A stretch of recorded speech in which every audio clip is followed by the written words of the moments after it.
Hi, I'm Dr. Laukinen. Thanks for joining me as I talk about why we consider radiation treatment for breast cancer.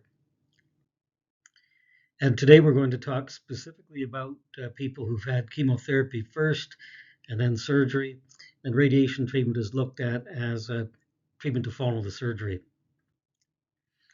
And the surgery that we're looking at is removal of part of the breast or a lumpectomy and accompanied by a sentinel node biopsy that looks at the lymph nodes under the arm.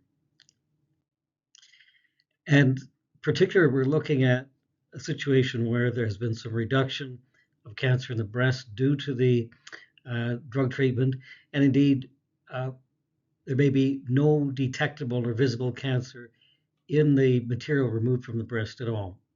And also, we're looking at people who've had no cancer found in the lymph nodes, even if there was involved lymph nodes at the beginning. So that's all a good thing. So the main idea for adding radiation treatment is that over the years, radiation treatment is considered, if you will, a package deal, um, so that the combination of removing a breast segment and adding the radiation gives the same ultimate control as removing the whole breast. And that, in fact, over the years, radiation was shown to be better than just removing the lump.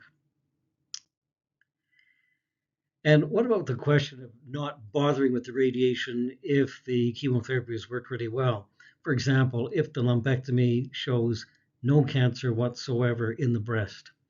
So here we might think of radiation as extra insurance, and it makes sense to get insurance if it's not too expensive. And the idea is that there might be microscopic cancer hiding in the breast, even if all the detectable cancer is gone. And that over time, this microscopic cancer could grow back until it could be seen on a mammogram or felt as a lump.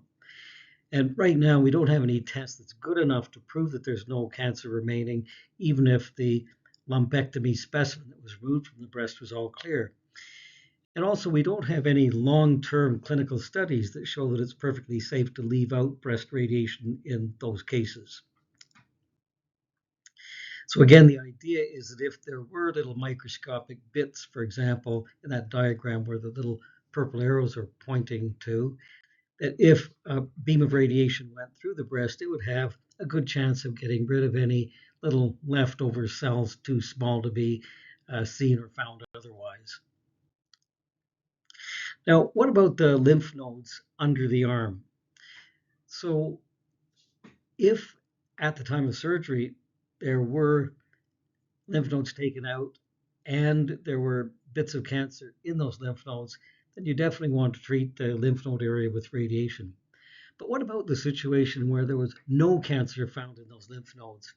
Well, there are studies that show that it's okay in some cases to leave out that lymph node radiation. And especially if the amount of cancer at the very beginning wasn't what we might consider a lot in the breast or in the lymph nodes. And when you have your consultation, that point would be discussed. In general, if there's just a little and it's all gone, that the lymph node area doesn't need to be treated with radiation. So just to summarize, we think of radiation because radiation can get rid of microscopic cancer cells in the breast and not cause too much bother to the normal tissues. And the thinking there is that the cancer cells are generally more sensitive to the radiation than normal tissues can handle. And right now, radiation to the breast after the lumpectomy is the standard of care for most people with localized breast cancer, even if the cancer appears to be all gone after the drug treatment. Thanks very much for your attention.